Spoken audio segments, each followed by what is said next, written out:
Good day everyone, and thank you for clicking on this video. Welcome to my channel. I am Dean Vera, and in this video we'll talk about how the trial will happen for the impeachment of VP Vice President Sara Duterte. Stay tuned.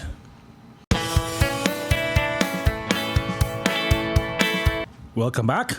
As you know, I already have a previous video on the viability or whether the Senate will continue or will start the impeachment trial after the May 12 elections. I will give a link on that video in the description below.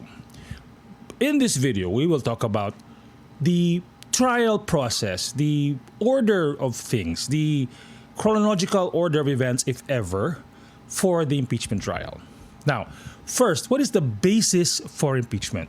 Now, impeachment is technically and wholeheartedly a political process in order for that a certain levels of officials will be removed from office, such as the president, the vice president, who are elected, and the appointed ones are the Supreme Court and members of the constitutional commissions, even the ombudsman.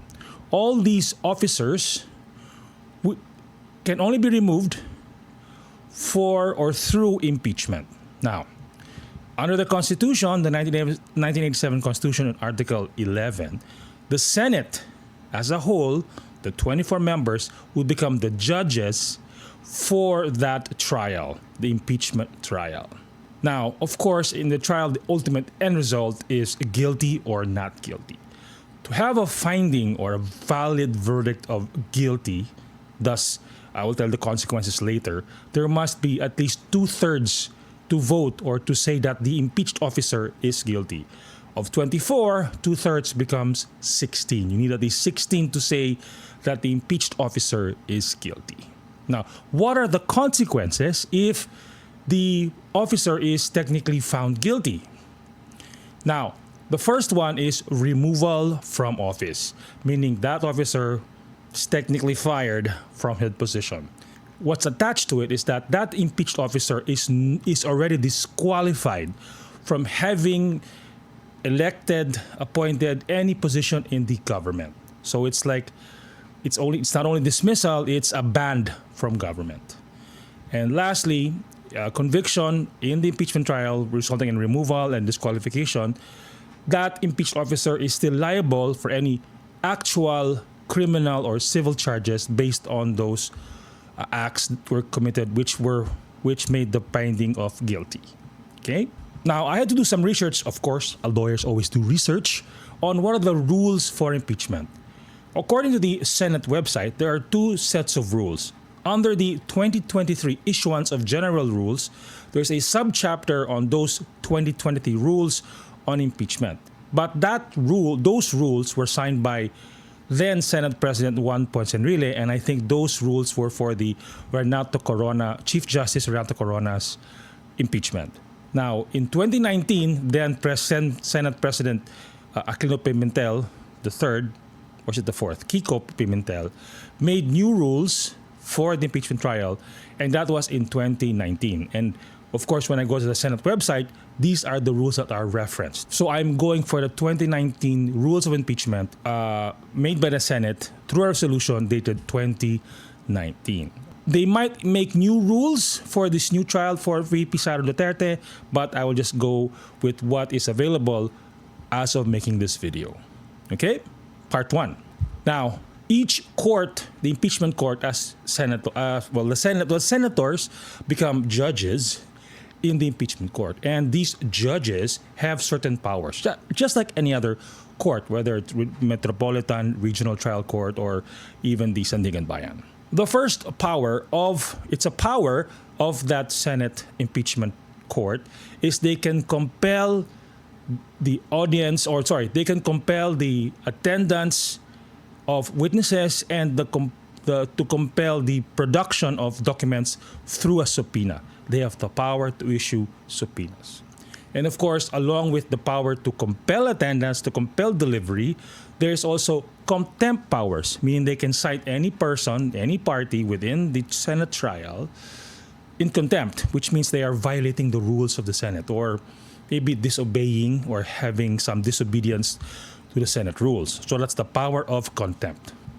Lastly, and this always going to happen, is that the Senate, as an impeachment court, can set their own rules and regulations on the manner and procedure of the trial. So I'm going with the 2019 rules. I think by when the Senate convenes on June, they might have new rules. But so let's go on one with these rules as of 2019. When the Senate, the court, the senators have to make a decision whether to rule on a motion or a pleading or any other issue that they have to decide on, they must vote on that. And under the rules of the Senate, they have to vote by hand, maybe a raising of hands. So then they have to count. But by that, they can only have a majority of the sitting members. All right? So let's be clear. For conviction, it has to be all 24 senators. For any decision to be made on a motion or any other thing, it's only the majority of those present. Now, since there are 24 senators, there must be a leader. There must be a presiding officer. It is usually the Senate president who is the presiding officer. But if the impeached officer is the president, which happened in 2001, the presiding officer will be the Chief Justice of the Supreme Court. All right? So for VP Sara Duterte, it will be the Senate president. Well, we don't know who the Senate president will be because they have to elect a Senate president come the new Senate. Under the rules, as we all know, it's basically it's already well known that the House of Representatives sent the articles of impeachment last March to the Senate, and the Senate did not act on it. Of course, in that video, I explained whether the non-action resulted into anything. Now, when the Senate convenes as an impeachment court, they will issue a summons to the Vice President, Sara Duterte, giving her 10 days to file a response or reply. Now, there's a little bit of extension of time because Sara Duterte officially has not received yet the articles of impeachment because it has to be coursed through the Senate as an impeachment court. Then again, it's already available online. In fact, I actually downloaded it myself, the massive articles of impeachment. So her legal team already has the time to prepare. So it's not just the 10 days. Okay? Now, of course, everybody's going to do this. Everybody's going to watch the trial. The Senate, as an impeachment court, will conduct a trial for the removal of Vice President Sara Duterte. Now, according to the rules of the Senate on impeachment trials, the trial shall start on a business day, usually Monday to Thursday, at 2 p.m. I guess that's leaving the morning free for their senatorial duties, such as to be legislators or have hearings for investigations in aid of legislation. Now, the trial shall be continuous, meaning it won't conclude until Judgment Day. All right, so it's probably going to happen. They'll probably set hearings 3 to 4 times a week, every 2 o'clock, and it won't end until Judgment Day or the voting for the verdict. Now, according to the rules, and I know it's not going to be followed, senators publicly cannot make comments on the merits of the trial, the merits of the prosecution and the merits of the defense. Now, that is according to the rules, and senators being politicians, I think that rule will be most oftenly broken. Or let's say, not followed. Most trials, in almost all trials, there is an order of procedure. The first part is when the prosecution officers, the House of Representatives, will present their evidence, their witnesses, to the senators as judges. And then when they finish, when they rest, it's called rested, or when they rest their case, meaning there's no more presentation of evidence, it's now for the impeached officer to present her defense, it's up to Sara Duterte to present her defense, her witnesses, her evidence to support whatever her verdict is. I'm sure, whatever her plea is, I'm sure it's not guilty. Now, when the defense has rested, like in U.S. trials, each side can present their closing arguments. But in the impeachment trial, as of the 2019 rules, it's the defense first that will present the closing arguments, and then it will be the prosecution or the House of Representatives. Okay, so we got that as the order of trial. Now, during the trial, each side, of course, all lawyers do this, may present motions to be decided. These motions are asking the court to decide either administrative things or other rulings that the Senate must decide whether a witness is competent, whether witness will be allowed, and of course also motion to admit evidence, motion to postpone trial. All these are whatever you're asking the Senate as a court, impeachment court, it has to go through a motion. Now, the parties through their counsel may move for certain things. At the same time, also the senators as judges may move to themselves on decisions to be made. So it's a collective body. No one just decides on one. No one person can decide on anything. It has to be the senators as judges. So the majority of those sitting at that time will decide on the motion. Aside from presenting physical evidence, documentary or object evidence, there must be witnesses. Of course, we all know that. If you remember the 2012 impeachment trial of Chief Justice Renato Corona, there were several witnesses.